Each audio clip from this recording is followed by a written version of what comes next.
Welcome to Stars Listen, and we're doing a simple review on Esperia Blade, the nifty alien ship that just got a little bit updated.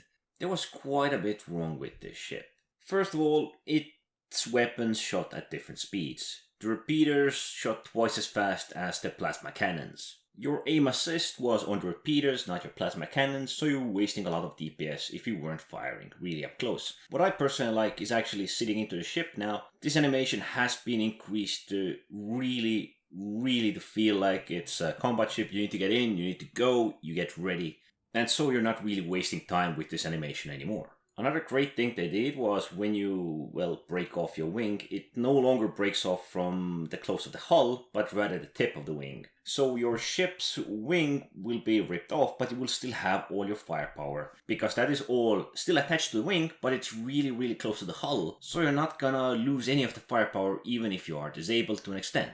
There are equivalent ships to this.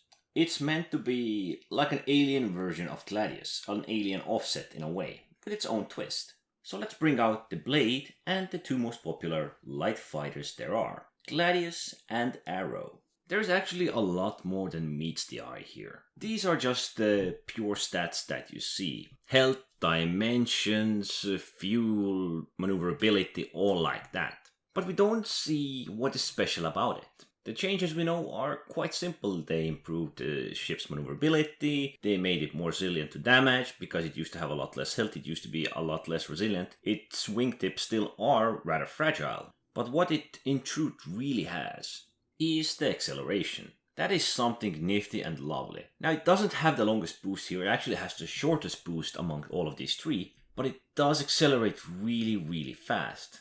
I believe Gladius actually moves slightly better, but it's just so minor that you can't really see it here.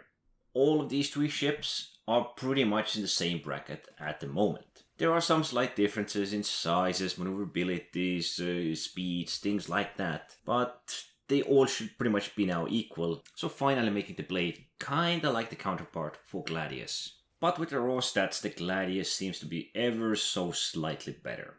Personally, I think they both are good. The Arrow is slightly behind these two, but the Arrow is quite acceptable and really a small target to hit. So to the loadout.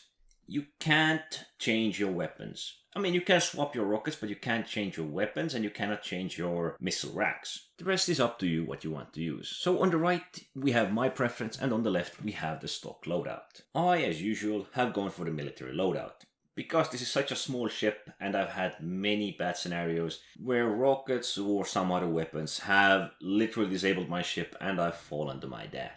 Because it's a light fighter, small health pool, really agile, but also quite kind of fragile, military components are my go-to. It's good to see they brought this ship to the bar with the Gladius, which, they have often said this is a counterpart, this is the opposite of this. Well, not the opposite, but the alien version of Gladius. I really like how this ship has come into the same bracket as Gladius, although I think it should be a bit more if they plan to sell this ship with, $250 if you want to buy it during the Alien Week or whenever they plan to sell it. What I really like is that this ship can burst away in around 3 or 4 seconds, and it will regenerate its burst in 5. They have tried to make both of these size 2s and 3s feel kinda equal. Size 3s, if you manage to fire them all, they will do around 60% of your damage, and size 2s will do their last 40 if you manage to hit them all. Since compared to Arrow or Gladius, this ship is the biggest, it also has the biggest power consumption and the biggest signatures. Arrow being the smallest, has the smallest of these. Visually, this ship is the best looking of them all, I would say. It has so many nice little edges. It looks like a face mask when you look at it from above. And even when you shoot rockets, it fires them straight up from its back and then they go down. Unfortunately, this ship is a big target. If you manage to shoot it either from below or above, you have quite a bit of area to hit, and its wingtips will break off quite easily compared to the most other ships. But I still love it and consider it one of the best alien ships, even more now than ever before. Anyone who's interested, I suggest you buy it, try it out, kit it out, and have fun with it. It's pretty good, I love its burst, I love its speeds. I don't think there is any other ship as beautiful as this. The only major downside for me is the red interface that this ship has, so it's hard to tell who is where, what is what, how healthy is your ship, and so on.